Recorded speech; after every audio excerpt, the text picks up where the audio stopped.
I've hit the button. This is going out to the entire internet. Is there anything you want to tell the people, Cap? Penis. No! No, I gotta start the... God damn it. Can't do that. What's wrong with penis? It's a medical term. It is. I don't know. They're kind of gross. They're kind of cool. They're kind of gross. That's Joey's thoughts. It would be fun if we're just so lazy we cut the episode there. It's literally 30 seconds. That's great. That'd be great. It'd give me more time to pack because I'm going to the major tomorrow. That's what I'm doing. You're going to the major tomorrow? When do you get to LAX? You got like an early flight? No. My flight leaves at 2 p.m. So I'll get there a little past noon. Is that direct to Stockholm? No. Stockholm doesn't seem to have any direct flights from LAX. Maybe they used to before COVID. Not sure, but I always go through Amsterdam. So yeah. Oh, so that means you're on like that really legit KLM flight, right? Yeah, I assume so. Yeah. I take the LAX to Amsterdam a lot because Amsterdam is the hub for anywhere you want to go in Europe. So. That's true. I'm getting on one of those in June. I'm sad that I'm missing the major, but I'm happy to be going to Europe and like going to have some fun. But it looks like I am excited for the major because I just watched the boys come back and beat Tundra today, which feels like a good omen. Like there might be a good major in front of us. Or maybe they popped a little early. But no, I think maybe hit their stride a little bit too early. You're just playing. You're just playing devil's advocate. You're trying to create a conversation. You know just as well as I do that basically this means that we have confirmed won a major already without any problems or issues. I got paid money to give mine top 4, and Liquid was not in it. Granted, my top 4 was like literally off the top of my head within 30 seconds, and I didn't want to say Liquid just because, I feel like if I ever support Liquid ever, it's like, lightly favoritism. Biased. Yeah, just a little bit. Did you because there's a new fantasy thing, right? Like I saw a couple other people who looked like they got the sponsorship dollars. Yeah. Just a little bit of money to throw out a tweet. It's better than any sort of like betting sponsor or anything like that. It's true. You could win Dota Plus subscriptions. I feel like that it doesn't get more Dota player than that. So it's true. Yeah. Did you get to watch any of the series that were going on this weekend? Because there was the I watched the winning series for Liquid. I watched the winning game. I was actually texting Blitz at the time. I was like, because sometimes we text while watching the games, and sometimes he's watching on stream and sometimes he's watching live. Yeah. Just differing circumstances. So I asked him if he was watching live or not. And he was like, yeah, I'm watching live. I was like, okay, I'm watching the stream right now. And this is at the point where the game was looking real bad, but Liquid was holding on. And I was like, I had that feeling, I was like, I could see how the game was going to turn. I was like, it's going to turn. And I was like, I asked for spoilers, but he didn't give them to me fast enough. Right as he was about to spoil me, I saw the last team fight where they killed 2 Tundra players without buyback. So good job, Liquid. They managed to hold on and win a tournament right before the major. So that probably feels good. We'll see whether or not. I mean, it obviously means they're in good shape. But no matter what, it's like the major's going to have some pretty big asterisk on it, right? Just because there was another tournament that was going on at the same time, the Chinese regional, which I feel like got absolutely zero press whatsoever. Yeah. Like, is it just me, or did we officially go from the Chinese teams aren't here and the tournament starting? Like, it felt like there was no big announcement, and it happened very quickly. Does no press just mean to you that you didn't see it on Reddit and, like, people weren't tweeting about it? Yeah, I mean, pretty much. Yeah, I mean, if it's not a Reddit, then it's certainly not on, like, other news platforms. This is true. I only heard that the first day was happening on Twitter, and I'm like, oh shit! I think like Moxie was tweeting, and I'm like, oh yeah, I should probably turn that stream on and see what's going on with the teams. And yeah, I watched the second day. I'm an RNG fan. Just want to let you know that for the year 2022, Joey is a Chinese RNG fan, and after the first day of results, were you an Elephant fan last year? A little bit. You're just following maybe around. Is that it? Yeah, I think maybe, and I'm an ex-Nova fan, which I've said a bunch of times on the podcast too. So yeah, okay, that's fair. They didn't do so hot, and then I was like, well, I guess I'll just watch the finals, right? So I put the VODs on, and it was unremarkable. PSG lost pretty quickly. Yeah, PSG lost the upper bracket finals to Acer like 0-2, right? And then they come back to win a 2-1 closer series against Extreme in the lower bracket final, and then just smashed Acer in the winners final. It was like they were like all 30-minute games, and they all felt really Shadow Shaman-y. They all felt really Shadow Shaman-y to me. Yeah, LGD looks really, really good, so it's always going to be like this question of whether or not LGD would have won the major themselves. I feel like they certainly would have been really good contenders to do so. Unsurprising, I guess. LGD is always going to be one of the best teams heading into any international event if they can get there. Unfortunately, they're not going to be there, so we're going to have a bunch of teams without China, and right now it's mostly looking like maybe Boom or Fnatic, otherwise a Western Boom, maybe Fnatic, but it's mostly like Boom, EG, or a Western European team, or Spirit. Actually, that's kind of like your favorites right now. No love for T1. No. Like if you're gonna back a team that's not Boom, you probably back Fnatic. Gotcha. But Fnatic has been T1 just doesn't seem to be clicking. I don't know. Fnatic feels like they've been struggling in person events with that roster, have they not? So I don't know. Maybe they can break that up. I mean, like in person events, like what have we really had? You know.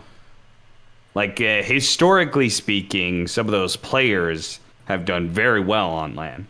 And I feel like it is working, the fact that they moved DJ Jabs out of the double support duo. It just felt bad having both of them in the support position, you know? You wanted them to be on different teams so they could both play 4, ultimately. I think... So the group draws happen. There's 2 group stages, no Chinese teams, and only one team from each group getting eliminated in group stage, which is, you know, almost like, why are we doing this? But the group draws feel like basically all the teams that I think are good are in Group A, and Group B has like Liquid and Fnatic. And then maybe it's pretty interesting. Maybe like Team Spirit if they show up, maybe TSM if they show up. Like I guess I was a little bit warmer on Gaming Gladiators until they seemed to do very poorly in the Gamers Without Borders event this week. Yeah, the reason why it looks so weird is I think Bet Boom and Spirit, you'd probably want to swap them.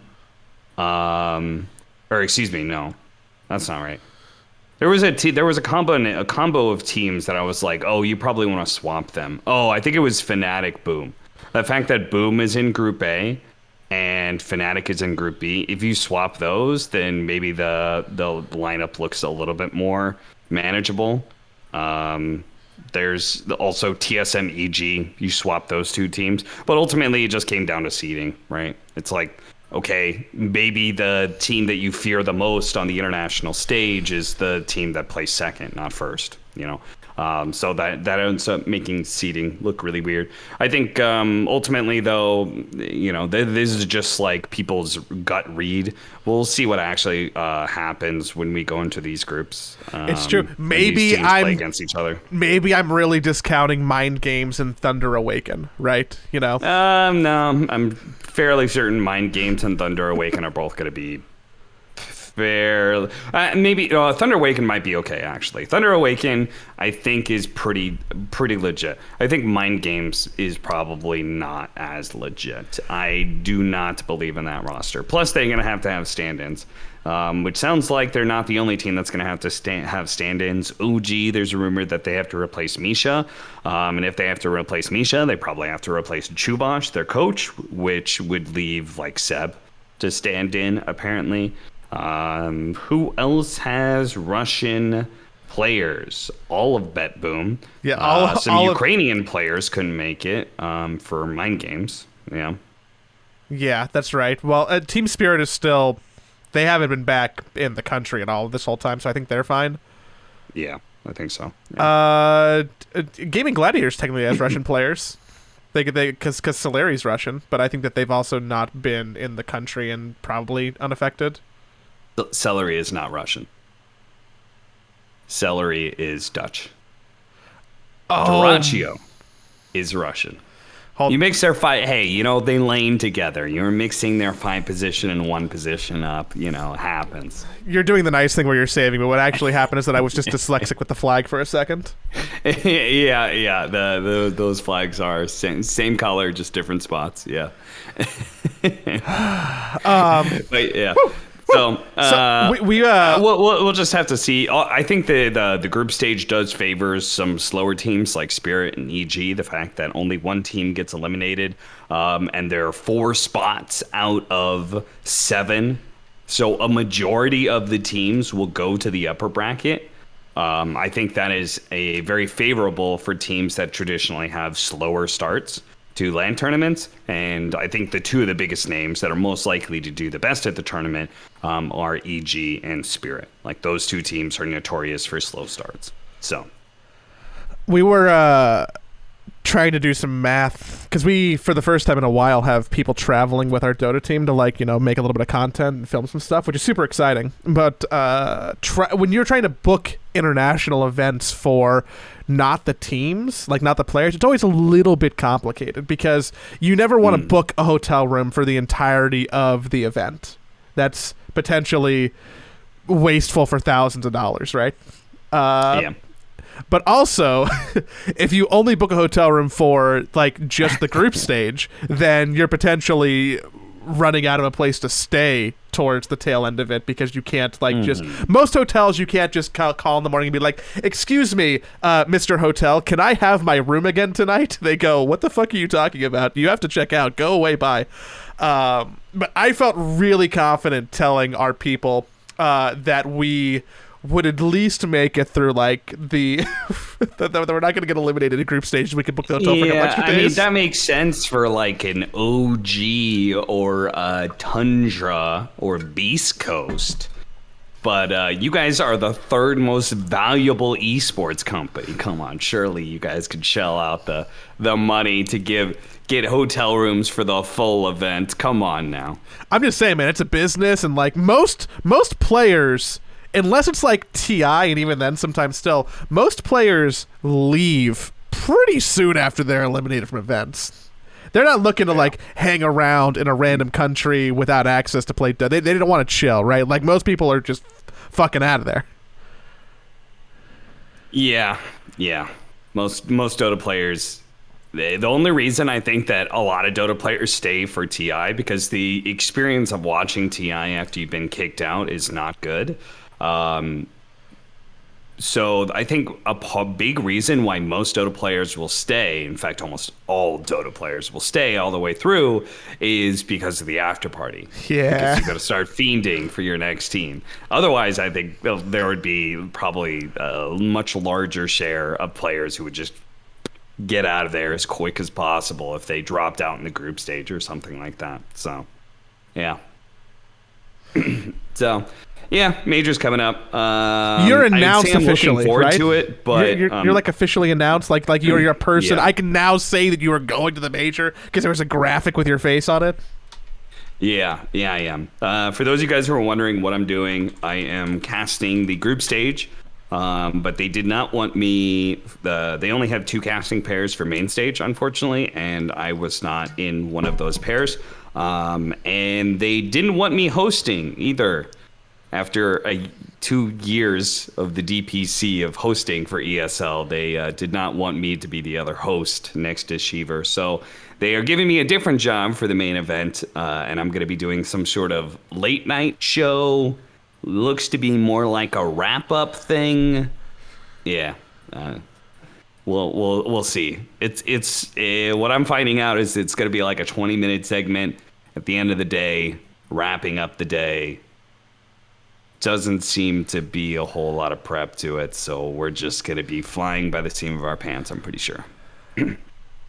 Wait, ESL pays you to host, like, Yeah. for most of COVID, but like not this. Okay, And I'm then, trying to figure out what it's like. better? Yeah. Okay, so my ego can take that, but what did cause why I was annoyed by this is that the person who was replacing me is a person I love, and I think they're going to do a great job. But the person who was replacing me has literally never done an official hosting before. They've stood in for hosting, and they're on the panels, and they're going to be a great host, but they've never hosted before. How did I get replaced by somebody who's never hosted before when I've spent and that just means they don't think I'm very good at it, I guess. Like, I host for you for 2 years, and then they're like, yeah, but the major's here, so we need somebody, Maybe they maybe they want the excitement of someone new, like when TI comes around and Valve's like, "Hey, Machine's here," or like it's DJ Weed, or like something like that. Maybe that's what they're going for, is like that. Whoa, here's a person value, and you're ultimately more malleable than Shiver is. Is that maybe that's the scenario? I mean, I'm fairly certain you can never replace Shiver as a host. She is at this point tied in for hosting Dota events for the rest of time. So, yeah, somebody was going to get replaced. It was going to be me. So I'm still going to be working main event. I just won't be casting. I won't be hosting. I'll just be doing some other event, some other thing. There's a 12-team like double elimination bracket. And they have 2 casting pairs. Yeah. I believe so TI has a 16-team bracket or something like that, and they have 4 casting pairs normally. Yeah, 4 casting pairs. Okay. So unfortunate. We just weren't. I mean, I understand it if you only are doing 2, that it makes sense that we wouldn't make it through. Synderin and Suns Fan are more established and have more hype behind them right now, so understandable. But getting replaced for hosting, on top of not being able to cast, was definitely stung quite a bit. So, yeah, that feels not very good. I'm also interested, especially since this is the first event with a crowd in like 2 years plus, and I didn't cast TI main event, so yeah, I'm just kind of like, what's going on, man? What has been happening? Anyway, it's still gonna be great. It's still gonna be fun to go to the major, but I'd be lying to say if I wasn't like, I'm not super excited for it, just because the missed opportunity, I guess. Is this just gonna be like more motivation and more fuel for you to like claw that spot back?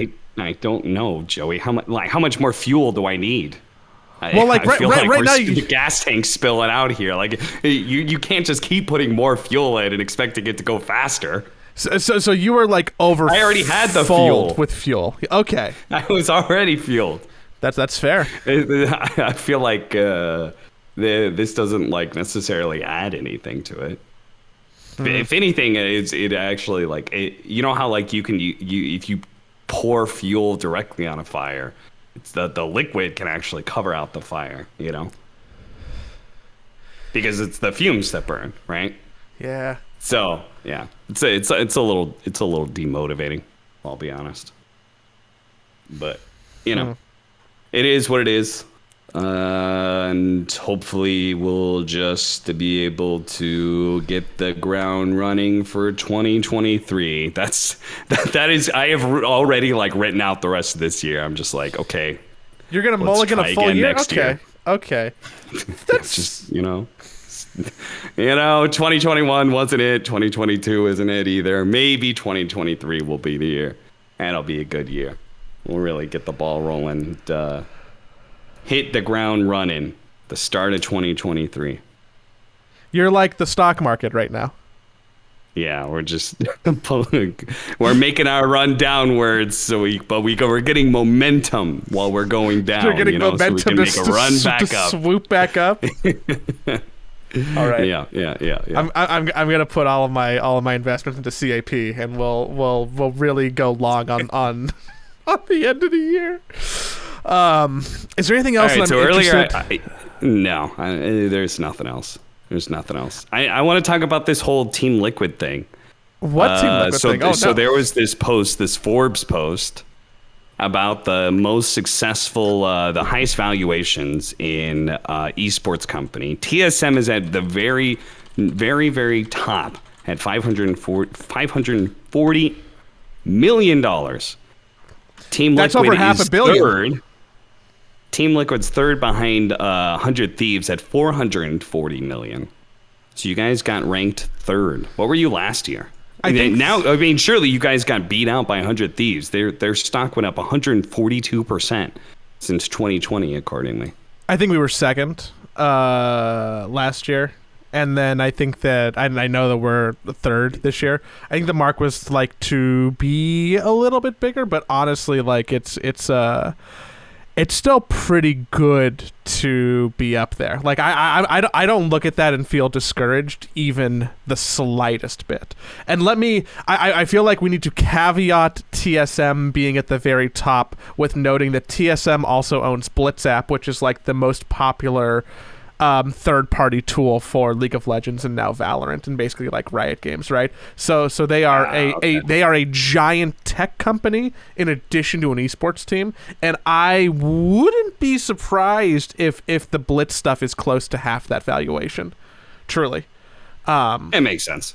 I definitely feel like Team Liquid is a bigger esports deal.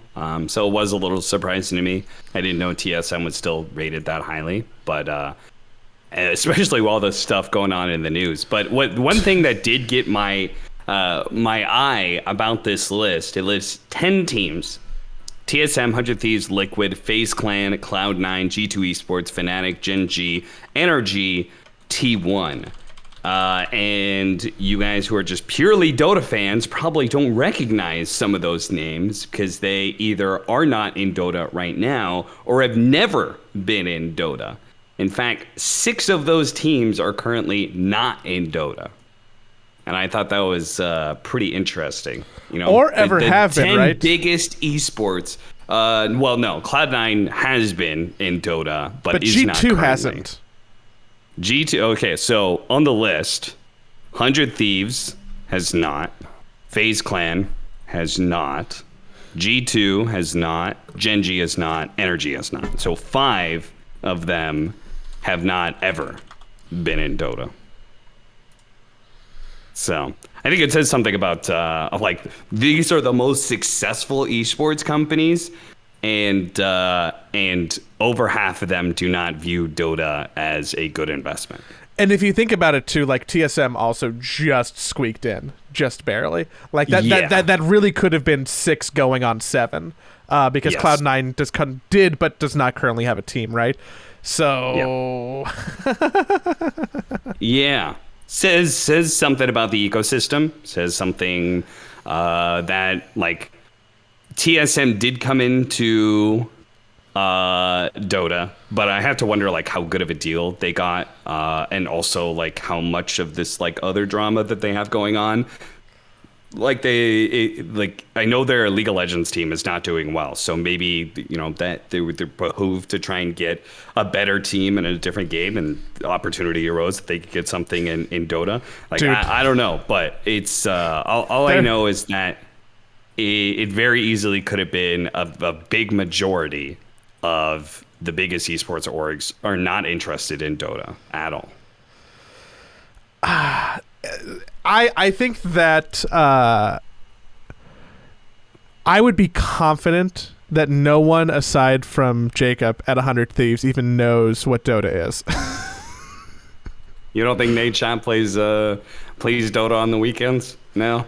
No, he doesn't do that. I don't think he does. Shame. I think that actually the most interesting team on the list for me that has never gotten into Dota is G2. I think really highly of G2 in terms of esports competition. I actually, if I look at this list of teams, the team that I actually value the highest is probably G2 in addition to Liquid. I think that they are consistently winning in the things they choose to compete in. Valorant, League of Legends, mostly Riot games. Crypto scams like FaZe Clan? Wait, you don't think that empire built off of NFT and crypto scams is... Dude, FaZe Clan reported that they were like $1 billion company when they were like filing those IPO papers, right? And like the math is not there, and they had to walk that back. And they are far away from $1 billion company if you're to believe this Forbes article, right? So no, not really a fan of their business model. Also, I've heard a lot of rumors that they're just absolutely bleeding money. TSM as a business, I don't know if you've read other articles this weekend, but holy fucking yikes, Batman. 100 Thieves is truly an A+ organization that is working very hard, and I totally respect them. Cloud9 feels like they're in like this like B tier spot where like they're constantly almost there but still have a ton of fans. Fnatic is big in Europe, but like and G2's the team that like I really believe in. I also do like T1 and what T1's doing, and I'm glad to see them on this list, and hopefully like stuff keeps on growing, not just from their league success, but just across the board. NRG is probably the most surprising team on this list for me, actually. Yeah, what do they do nowadays? Do they own an Overwatch League team and like a COD team? I think. I'm sure they do.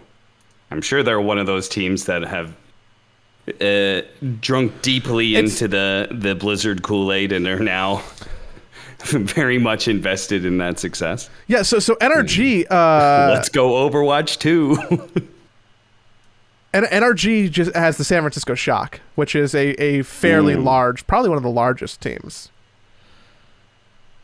Yeah, well, hopefully Overwatch 2 will boost their position in this list. I don't know. I don't know if you've seen those drops. You see the viewing numbers on Overwatch 2 day 1 and then like day 2 or 3. It's pretty funny. There were so many people just there for the drops, and then the viewership just plummeted. Overwatch League was not doing that hot either, from the numbers that I saw off of YouTube. And so, yeah, it's just... And also, I've been watching the game. It really does not look like they've changed much. In fact, it's almost insulting, the fact that they took the maps.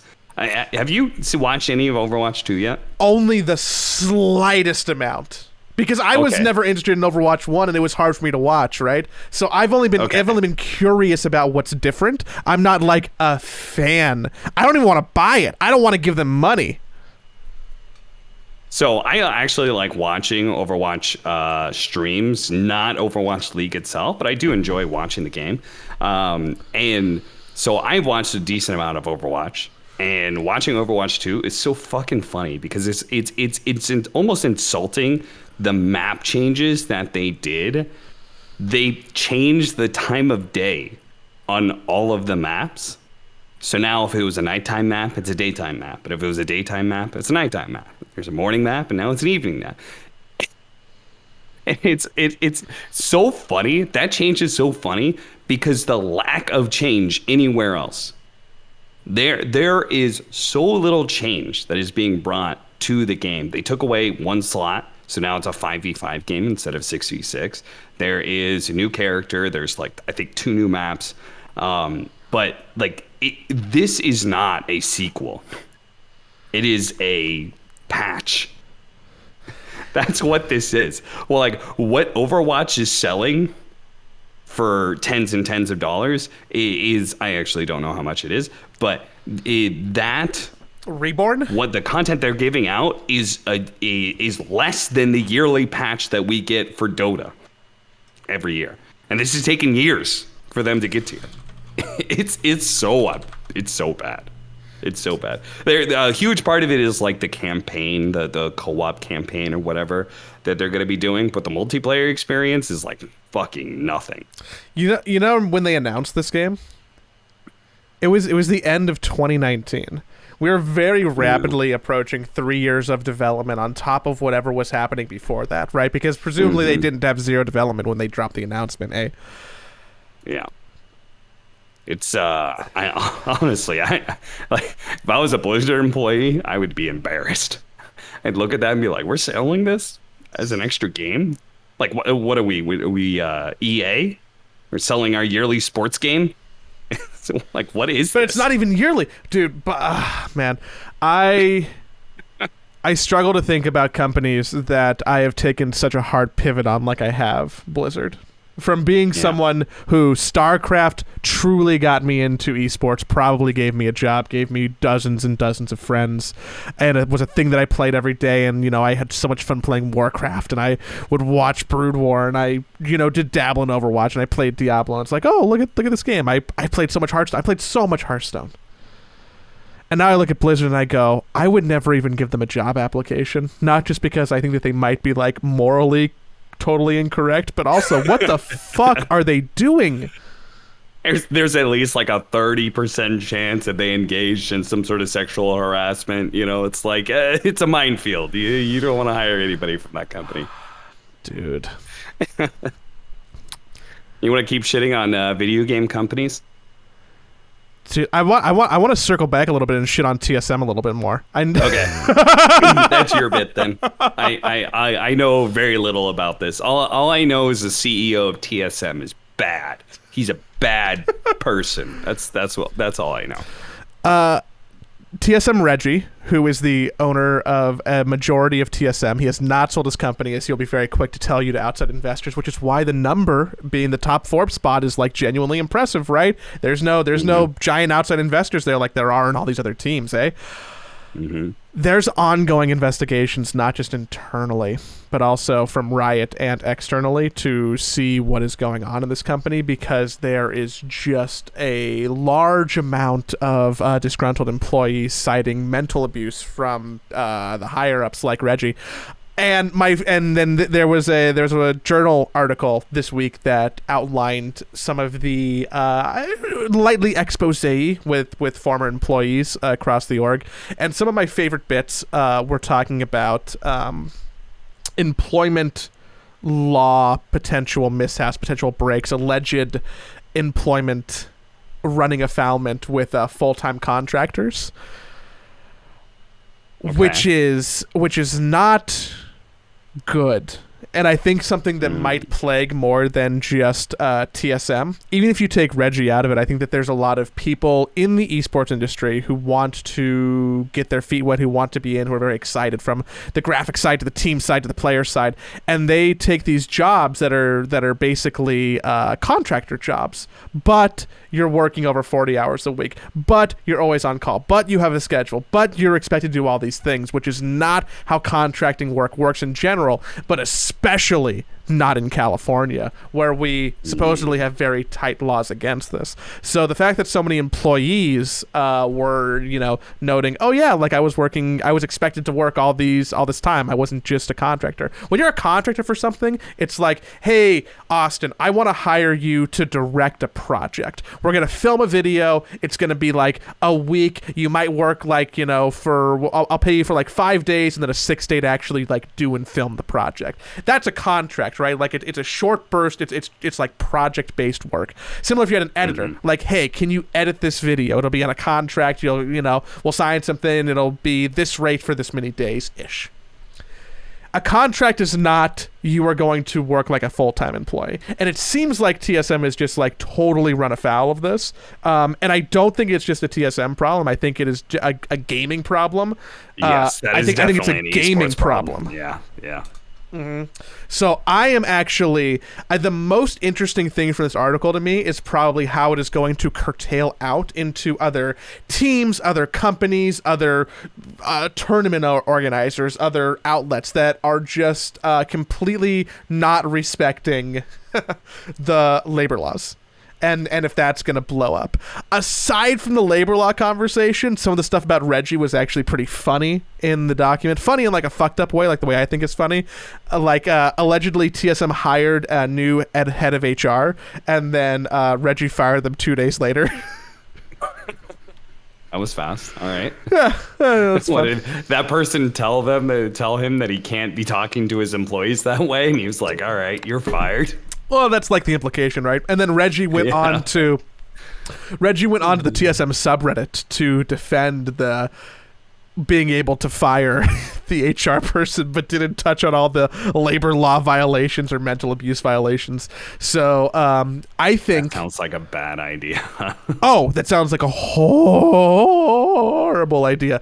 I think that if you look at TSM on this list of Forbes top esports companies 2022, something like that, TSM I don't expect to be at the top next year because I think that they're going to have a rough year, mostly because of this drama. They are full sending the drama, and I think that as much as there is a little bit of like enjoyment from a competitor standpoint and probably like good business for Cloud9, Team Liquid, 100 Thieves, what have you, overall bad for the industry when what is your most profitable and expensive team, says Forbes, is embroiled in this kind of scandal. Yeah, probably. It's both like the good side of esports and the bad side of esports is like you get to have a bunch of young people very rapidly climb up a ladder and create things for themselves, and you have these young 20 to 30 somethings running multi-million-dollar companies. Super cool, but lack of maturity and experience may lead to horrible atmospheres like that. So, I mean, shout out to the ones who do manage to like actually have that kind of success and, you know, actually mature and create an environment that is happy and healthy for their employees while simultaneously creating an empire. Just imagine a player becoming a CEO, like. I mean, I've encountered some of those already, Joey. Let me tell you, my experience has not been great with players that become CEOs. It's not been amazing. Not been a good run of things.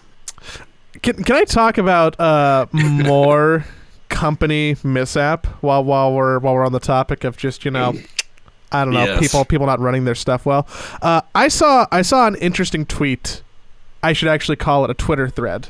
The other day that I liked and responded to, and I also saw that you liked it on my feed too. So I figured that it might be worthwhile to talk about on the podcast because I do think that it's interesting. Do you have the thread up? I actually can't read it. Do you mind pulling it up? If you're a Valve employee listening to this, please close the podcast now. All right, we're talking about this tweet from Richard Gildreich. I don't know if I'm saying his name correctly, but he has a big Twitter thread. And he said, at one company I worked at in Bellevue, Washington, only one thing mattered, the yearly bonus. Workers would stab each other in the back and even push their own grandmother in front of two buses. Not one, two buses. Two buses. To guarantee themselves a fat loot bonus on envelope day. This is a very bad idea and the perfect way to run your tech corporation straight into the ground. Eventually, you'll be unable to ship new software or even maintain your current software. The employees hijack the entire company, even hiring to optimize for one thing, bonuses. If you want to see how crazy and mental tech people can get, start making the bulk of their income dependent on 6 to 7 figure bonuses. 7-figure bonuses. Then tie the bonuses to some shadowy and illusory peer review system and watch the sparks fly. Nothing will get worked on unless it's perceived that it will be good. It will lead to a good bonus. The workers will thoroughly hijack the interview process to keep the competition from being hired. Workers will also time their perceived high-value works to be released right before peer reviews. Programmers will purposely subtly sabotage key utility functions, methods, or systems to prevent their bonus competitors who rely on these systems from earning a bonus. Bonuses like this will completely change how you code and structure systems. An extra dimension is added to coding non-trivial systems in environments like this. You have to build your feature so it's nearly impervious to subtly introduce deflects like this. Reusing currently working code can become a huge and expensive liability. In my book, the only solution, if you're ensnared at a tech corp like this, optimize for the largest bonus you can get, 2 to 3 years, then quickly get out. You must get out before the stress impacts you so badly that many of my ex-coworkers, it'll lead you years. It'll take years for you to heal. After 10 to 15 years working at a company like this, fighting endlessly for bonuses, you will not be recognizable to your former friends. You will be a total wreck. Money can't fix this. Holy shit, that was an indictment. So, I mean, the company in Bellevue, that could be Microsoft or Bungie. True. His profile does say that he had previously worked at SpaceX. Okay, that's in Los Angeles, though. Ensemble? That's a company? A company.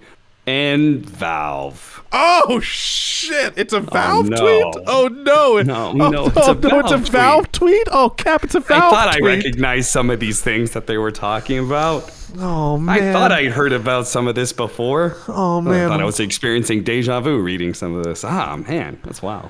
What a bummer. Oh no! It's a Valve tweet. We're not good people. Oh Jesus! This made me feel some kind of way reading it. I just had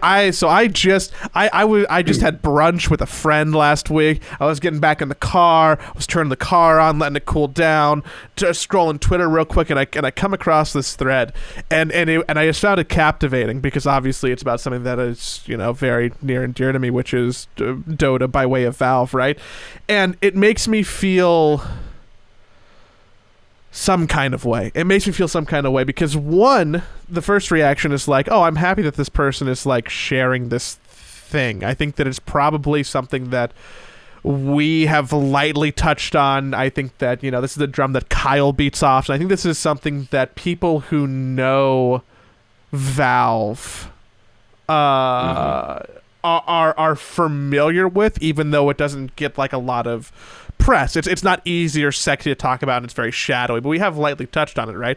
But to have someone come out and be like, hey, I think that this practice that happens at Valve in terms of bonuses is not only bad for potential mental health of the employees, but also the products that are getting developed for the company, which for us practically is saying Dota. It's just such a bummer to see it written out like this and to kind of have some things that you suspect, I don't want to say confirmed because again, this is, just this is a personal anecdote, but it feels like it kind of confirms a lot of things that I have in my head about what could potentially be wrong at this company. Yeah. I think it explains certain development things.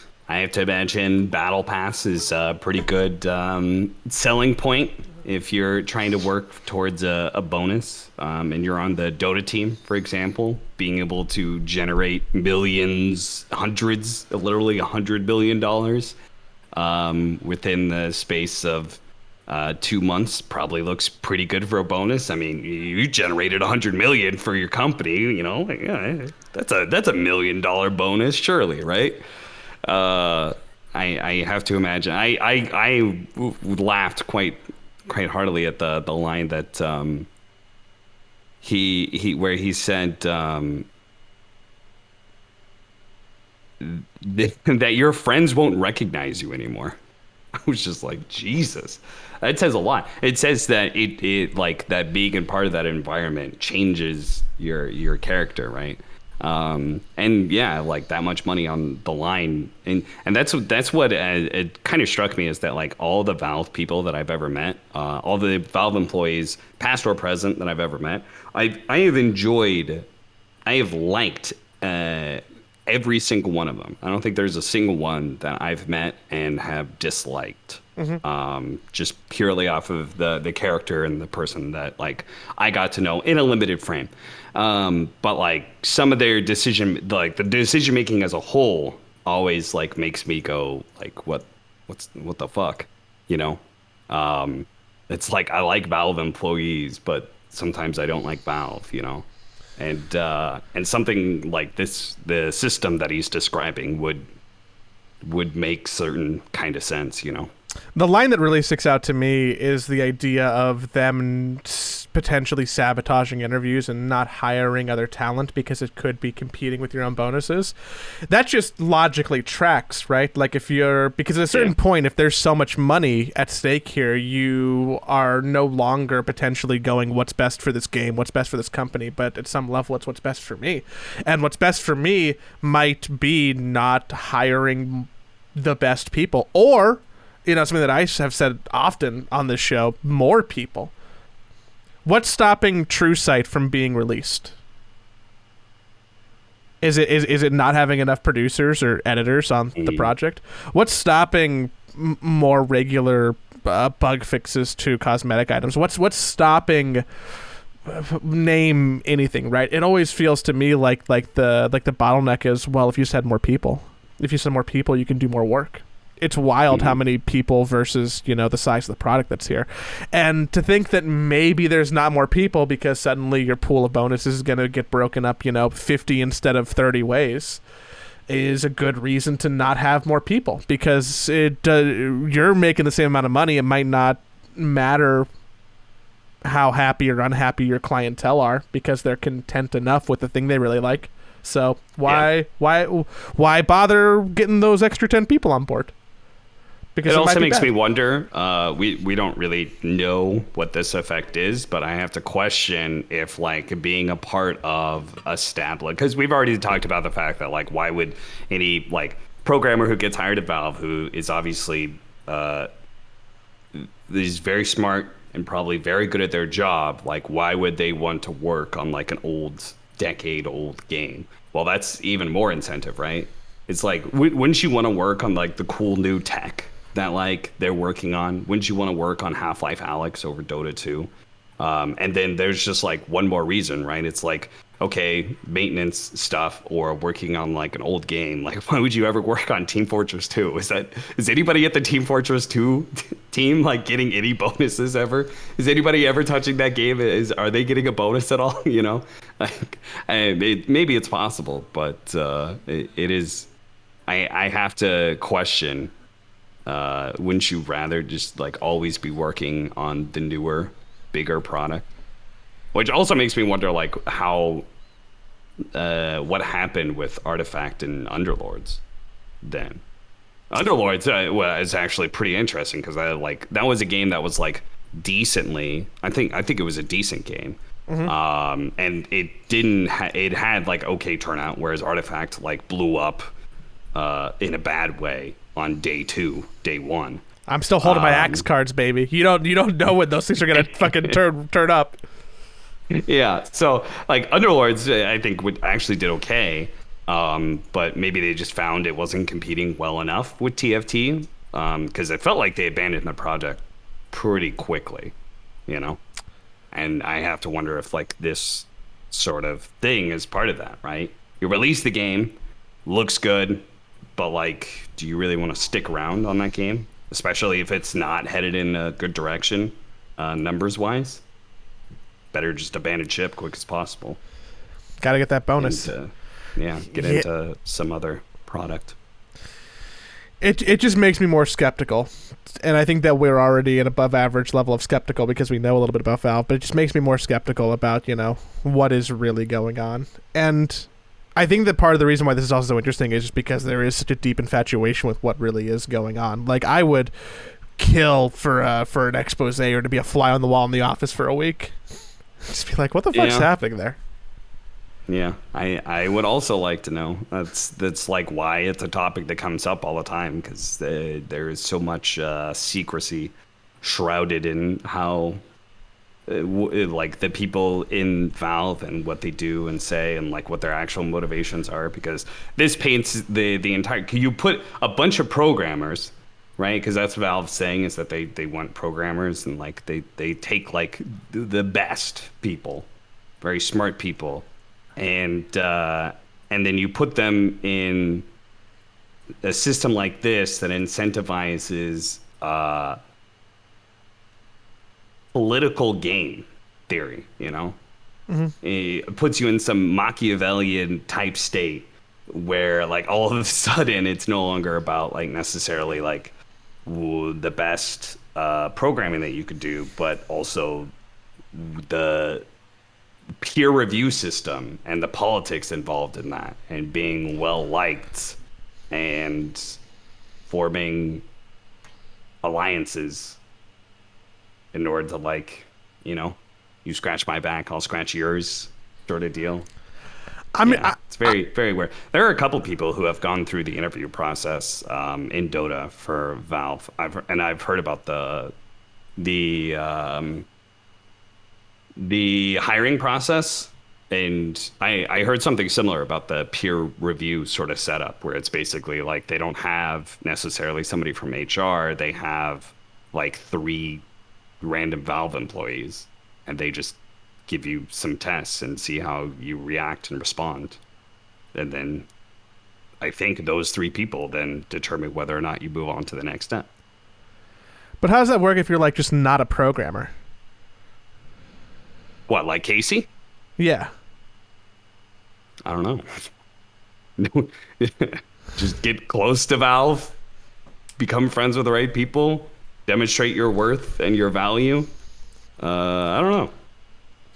I don't know. But I'm just gonna shoot my shot here and say that there might be anybody who works in Bellevue or used to work in Bellevue listening to this, and if you want to talk to us, not hard to find. I'll make it as anonymous as possible. I will. Richard Geldreich has on his Twitter profile FBI witness. You could put on your Twitter profile side pull podcast witness, or not really to be good. Anonymous. Like I will find the best deep throat filter possible to have a conversation. God, I wish. God, I could only dream. Think of the podcast numbers. We, like Valve, are just in it for the paycheck, baby. It's true. I don't even like Joey anymore. We just keep doing this for the $5 we get every month for Patreon. he's here to just watch my hairline go back and laugh at me. You said the magic word, which is Patreon, which if you want to support us, you can go over and do it patreon.com/sidepull. $5 a month. You can join the show by asking any question that you want, which we do answer at the end of the show, like the one that Cat's pulling up right now. We appreciate all the support because it allows us to be a little bit more comfortable when we make the show, and sometimes have like DoorDash a couple times a month, which is, I mean, who couldn't want that? Who couldn't want that?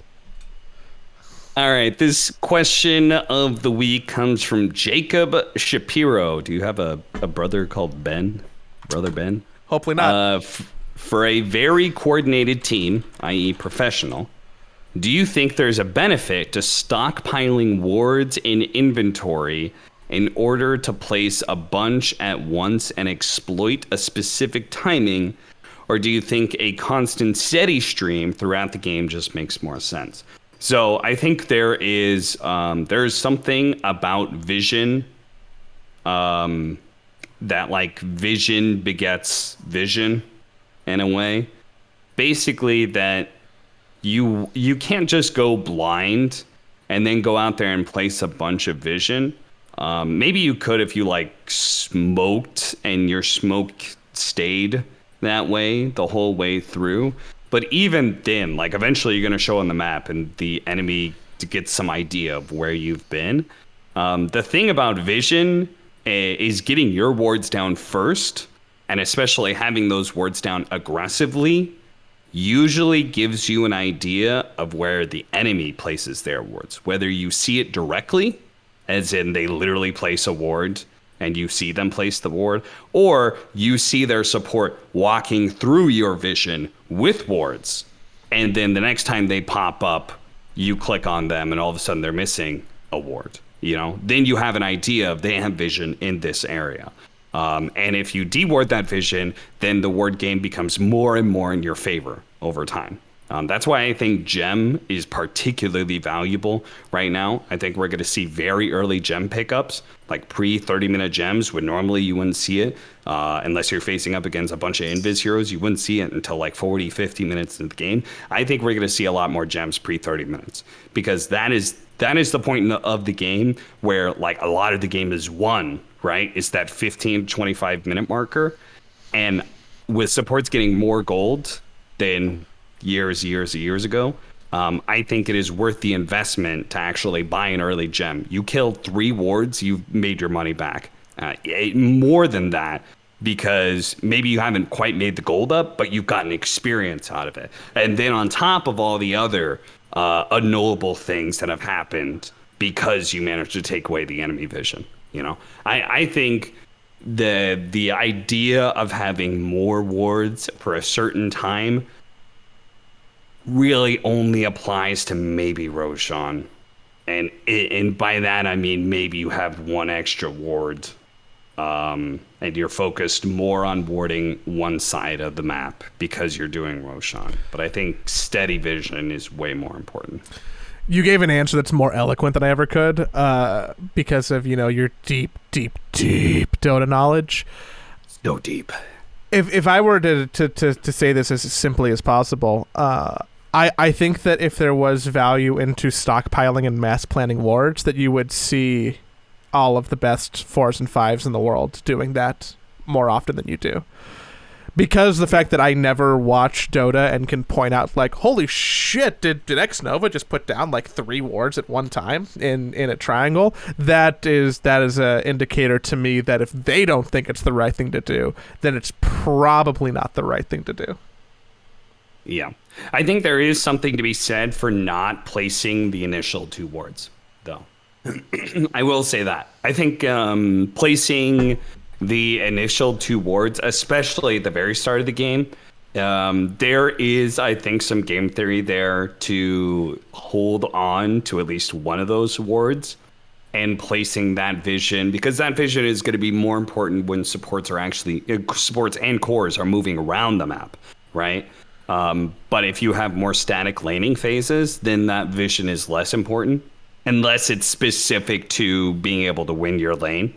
Knowing when the support fucks off out of the lane to go pull or something, that can be very crucial to be able to win the actual lane itself. But I think overall, if you're in one of those more static laning phases, you've got some like DK, something like that, something you're probably not going to kill, something you're probably not going to kick out of lane.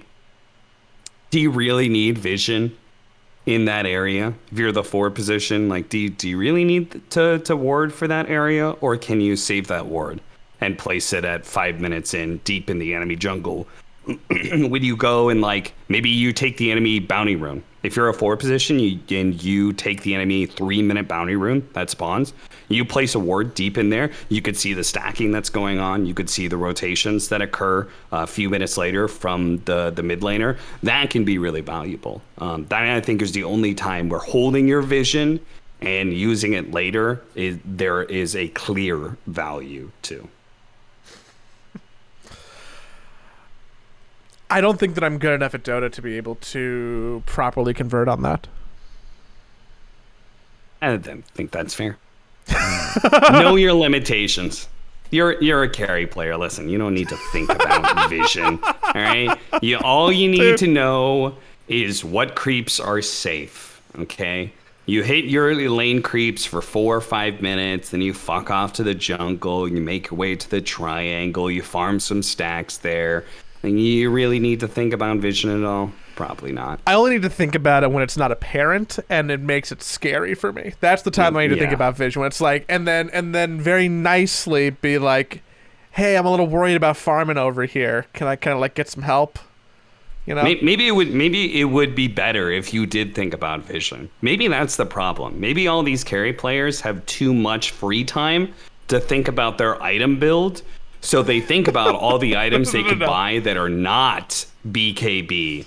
And that's why BKB ends up showing up at 45 minutes instead of 25 minutes, because they were thinking about all of these cool items they could buy while they're sitting there hitting neutral creeps for minutes on end. Maybe we do need to give carry players something else to think about. Hey, listen, motherfucker, if I don't get my Maelstrom so that I can get my BKB by 45 minutes and excel it, because then it's not a 50-minute BKB, and you have no idea how important that 10-second charge is.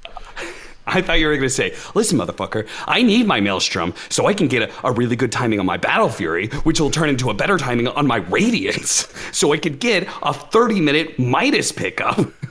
That is the funnier joke. If I don't get the most accelerated farm items to get 6 slotted by 35 minutes, then we will lose this game.